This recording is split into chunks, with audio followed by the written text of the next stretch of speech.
Hello friends, एक बार फिर से आप सबों का स्वागत है यूट्यूब चैनल प्राइप एजुकेशन पर। फ्रेंड्स, आज हम करने वाले हैं फ्यूचर का तीसरा पार्ट, जिसको हम कहते हैं future perfect tense.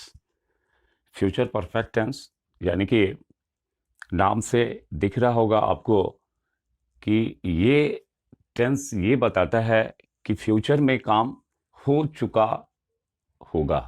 That means action future में एक खास टाइम तक जो है पूरा हो चुका होगा। तो इसको अगर आप आइडेंटिफाई करेंगे तो आपको देखना है कि हिंदी सेंटेंस के लास्ट में, हिंदी जो हमारा वाक्य होगा उसके लास्ट में अगर है चुकेगा या फिर चुकेगी, चुकेंगे, चुकूंगा, चुकूंगी, या फिर कई बार ऐसा भी हो सकता होगा है चुका होगा, चुकी होगी। तो इस तरह के सेंटेंसेस भी जो होंगे वो फ्यूचर परफेक्ट टेंस का होगा। तो फिर आता है कि हम इसको बनाएंगे कैसे। तो आप रूल देखिए। अगेन रूल जो हमारा बनता है वो यही है कि सबसे पहले हमें सब्जेक्ट को रखना है। सब्जेक्ट के ठीक बाद आप सब्जेक्ट के अकॉर्डिंग जो है विल या सेल का यूज करेंगे, और उसके बाद जो है हैव का यूज होगा। फिर वर्ब की थर्ड फॉर्म आएगी और लास्ट में हम ऑब्जेक्ट की प्लेसिंग करेंगे। चलिए एग्जांपल्स हम लेते हैं कि किस तरह के सेंटेंसेस जो हैं वो फ्यूचर परफेक्ट के अंदर होंगे। हमारा पहला एग्जांपल है, तब तक मैं खाना खा चुकूंगा। देखिए, एक टाइम आ रहा है कि तब तक मैं खाना खा चुकूंगा। तो इसको बनाने के लिए फिर हम जो है सब्जेक्ट की तरफ देखेंगे। सबसे पहले हम सब्जेक्ट की इंग्लिश करेंगे, यानी कि यहाँ पर इस सेंटेंस के अंदर हमारा सब्जेक्ट मैं है, तो हमने उसकी इंग्लिश की आई। आई के साथ हेल्पिंग वर्ब के रूप में हम यहाँ पर शैल का यूज करेंगे, और सेल के ठीक बाद जो है, क्योंकि ये परफेक्ट एक्शन है, तो परफेक्ट एक्शन के अंदर यहाँ पर आपको हैव का यूज करना है। हैज़ का यूज फ्यूचर परफेक्ट में नहीं होता है, तो आप हैज़ ना लगाएं। तो ये सेंटेंस बना हमारा, आई सेल हैव, और फिर खा चुकूंगा। तो खाने की इंग्लिश जो है ईट, और उसकी हम थर्ड फॉर्म ईटन का यूज करेंगे। क्या खा चुकेंगे? खाना। तो I shall have eaten my food दीजिए, माई फूड। और तब तक की इंग्लिश हम लिखेंगे टिल देन, या फिर आप चाहें तो बाय देन का भी यूज कर सकते हैं। उसी तरह से हमारा अगला एग्जाम्पल जो है वो है कि कल तक, यानी कि आने वाले कल की बात हो रही है कि कल तक जो है मेरे अंकल इंग्लैंड से लौट चुके होंगे या फिर लौट चुकेंगे। दोनों एक ही चीज़ है, और दोनों की जो इंग्लिश बनेगी वो फ्यूचर परफेक्ट के अकॉर्डिंग ही होगी। तो यहाँ पर बनेगा हमारा सब्जेक्ट जो है वो है माय अंकल, दैट मीन्स मेरे अंकल, माय अंकल। फिर होगा लौट चुके होंगे।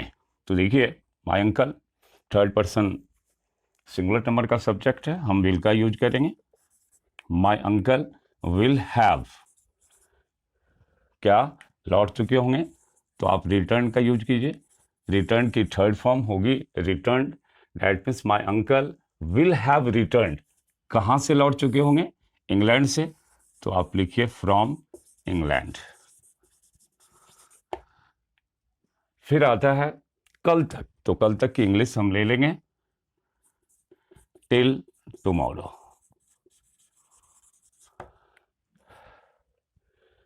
तो ये सेंटेंस अल्टीमेटली जो बना वो है कि my uncle will have return from England till tomorrow.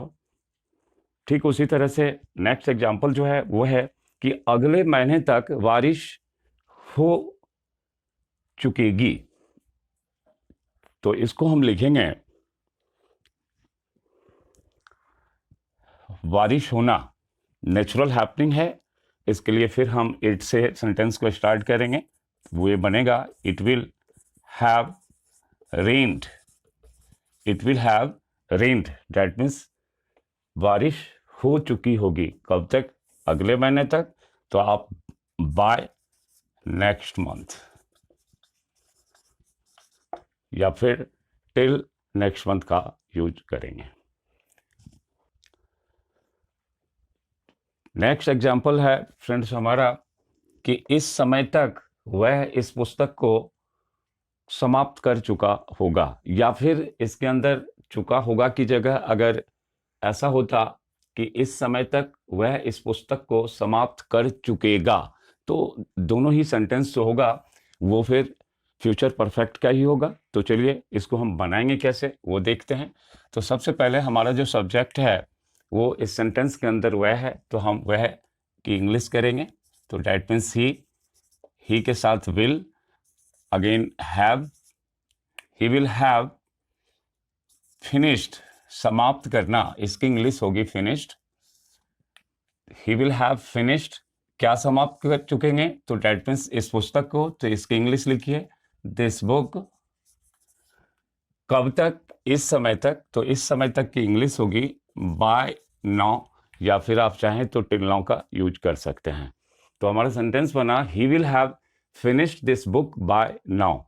Similarly चलिए एक दूसरे सेंटेंस को देखते हैं कि तुम 10 बजे तक अपना काम खत्म कर चुकोगे। अब देखिए इस सेंटेंस के अंदर जो हमारा सब्जेक्ट है वो है तुम, तो हम लेते हैं इसकी इंग्लिश यू के साथ हम विल का यूज करेंगे, और फिर हैव, क्या, खत्म करना, तो इसके लिए लिखेंगे you will have finished, third form finish की फिनिश्ड होगी, तो यू विल हैव फिनिश्ड, क्या, अपना काम, तो डैट मीन्स योर वर्क, और फिर टाइम हम ऐड करेंगे 10 बजे तक, तो 10 बजे तक के लिए हम लिखेंगे टिल 10 o'clock।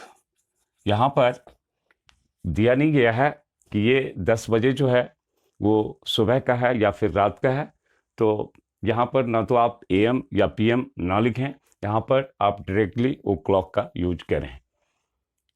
नेक्स्ट सेंटेंस है शाम तक वे अपना सामान बांध चुके होंगे। मान लीजिए उन्हें कहीं जाना हो, तो उस कॉन्टेक्स्ट में बात हो रही है, तो यहाँ पर आ रहा है कि शाम तक वे अपना सामान बांध चुके होंगे।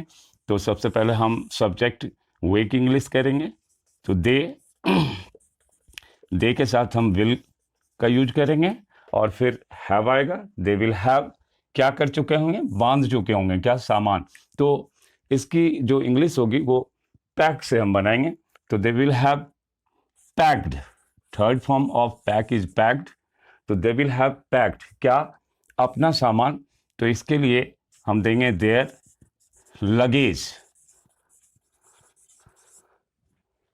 दे will have packed their luggage, कब तक, शाम तक, तो आप टिल इवनिंग या बाय इवनिंग का यूज करें।